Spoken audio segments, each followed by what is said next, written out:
if you're watching this video, it's a multiple upload video day. Yesterday, I posted a trailer video that I wanted us to talk about. Now, I wanted to make it known in that video, but I just posted it like that first. Today, I want to explain what I want us to do, like the next row. Let's do this. Go create a Twitter account if you don't have one. So this is my Twitter account, or down here, or wherever it is. Go follow that Twitter page. I think it's Church Reality Check, Ricky Church Reality Check. I don't know. Whatever it says there, go follow that Twitter page. What we're going to do is this. I want this particular video to be a collaborative work. So if you're an evangelist, you're a minister, you're a pastor, you're a whatever you are, you're an apologist. All these things, remember, every single video that I make it as an instrument. I never just make a video. Every single video is meant to address a particular point. That's why whenever I finish a video, you'll hear me sometimes saying, if you are not hearing anything, we are probably saying nothing. It's because I believe only people that are meant to be on this channel are gonna hear what we are talking about. And so that video was talking about small little facets. I'm gonna give you an example of what kind of stuff I want us to address within this video. Very powerful stuff. On that video, I was talking about, with my mom, about Domba. Domba, it's a part of the Venda culture. And as a matter of fact, it's a dance towards the royal house and the entire 9 yards. If you go back into the old time religions, you go back, you hear about things like Molech. According to the Quran, I think Quran also quotes it. I'll show you what verse it talks about. This God, the angel of hell. The angel of hell, according to Kings, to the book of Kings, it's a god which they sacrifice their kids to, so they dedicated their kids over to. Funny enough, Domba is a dance of maturity, of kids maturing or going towards maturity. And guess what they're being done? They're dancing a dance which is known as the snake or the python dance.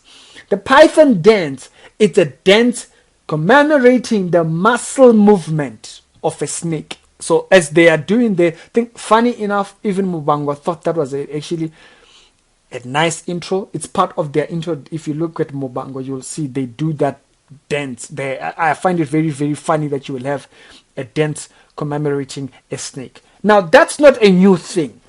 If you go back into the Greek culture and mythology and all these things, you will find out about someone called Asclepius. Asclepius, later on known as the god of medicine, was represented by a snake. And a snake particularly wrapping around a rod. Now, why is this important? The snake wrapping around the rod. If you look at this, you'll see that Lakhanyani's rod, it has a rod, it has whatever.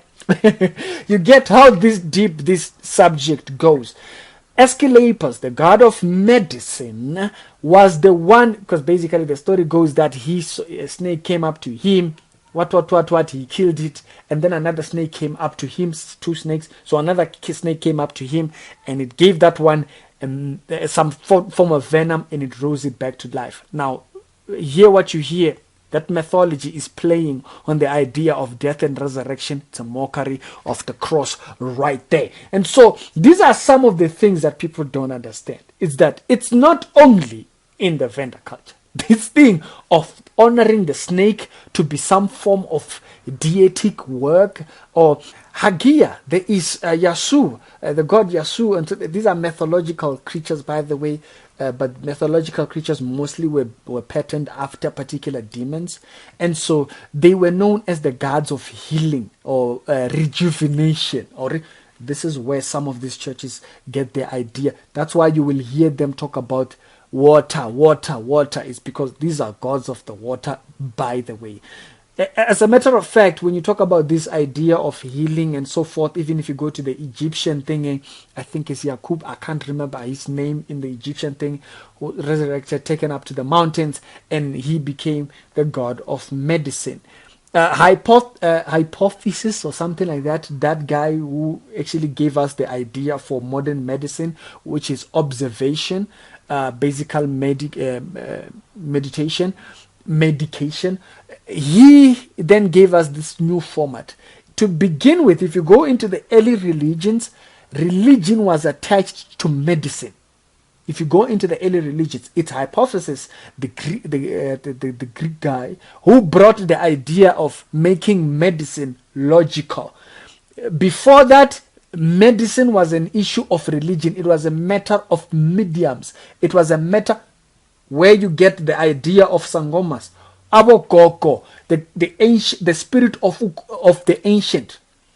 When you talk about ukoko, why do they call themselves goko? Like, if you ever thought about that, it's called an ancient spirit. Okay, this is known within the occult. It's accepting a particular spirit to inhabit the person in order for them to translate something within the present world. It is diabolic. That's why some of these cultures need to be addressed. The reason why they called gogo, they're called ukoko. It's not to address the ancestor. No, the gogo, it's the spirit. The spirit is ancient. It's from past times. And so we gotta address some of these parts. That's what I want us to do collaboratively. So do follow me on that Twitter page. Let's find a way to make, you guys will make videos, small little clips, and then I'll take all of those things and then we'll combine it and make one particular evangelistic video towards the direction of this channel. Let me tell you what we are aiming. Every single thing we do is to address a particular part that will help evangelists to go out and do their work. Evangelists been silent out here, nobody going anywhere. Hey, we need to get them out. You know, some of these people, if you don't raise them, they are silent. When last did you see an evangelist on the street? When last? It should concern you. It should concern you when you don't see people out there fulfilling their purpose, because they don't know there is a judgment seat where you will stand and be accountable. You say, me, I'm being accountable. I'm here daily, unless those days when I'm tired. Making all these small little videos, I'm telling you what you might encounter out there. I'm telling you what you might find. I'm a watchman. I'm the guy that's like, hey, you see that? That's the thing you might have to address. So you are aware when you go out there. So let's go down there, Twitter page. I think Twitter is it's a ground where we can do movements there. We can start a revolution. Friday Christian content. Bah! We'll do that. And so that will also help out, I think, guys that are mainly in the aspect of online social media evangelism. People use messages online and whatnot and all that type of stuff. So I think let's do it on the Twitter page. I don't want us to use Facebook because Facebook doesn't have a community aspect. Facebook is about the guy, the celebrity. Whoever it is you follow, and then you guys are small little commenters down there. That's not it. Twitter is very unique because Twitter, every single tweet, it's an independent thing, and then it can have its own thread, and it's gonna. So I think that will be an easier way for me to collect all the videos. So this is what you do. Any particular aspect you feel needs to be addressed within any culture, let's talk about those things. Those are the things that we want to put in this thing. I want it to be an evangelistic type of a video. I'll take time to edit it out, write it out, and all that kind of stuff. And so the Domba thing was actually an example of how diabolic some of these things go down to. And so the average guy doesn't even know that stuff is diabolic. It's diabolic. This won't be the only collaborative work that we are doing on this particular culture video, but this is only the beginning. I want us to do others. When there's any other video that I find, I might post it there, say, guys, check this out here, and you guys have your reaction. We'll take those videos, put it down here, and the video does not become Ricky just saying, it becomes Ricky and you guys also saying, salute, salute, salute. Let's do this thing, work for the kingdom, fam. It's 2020. It's gonna be a great year.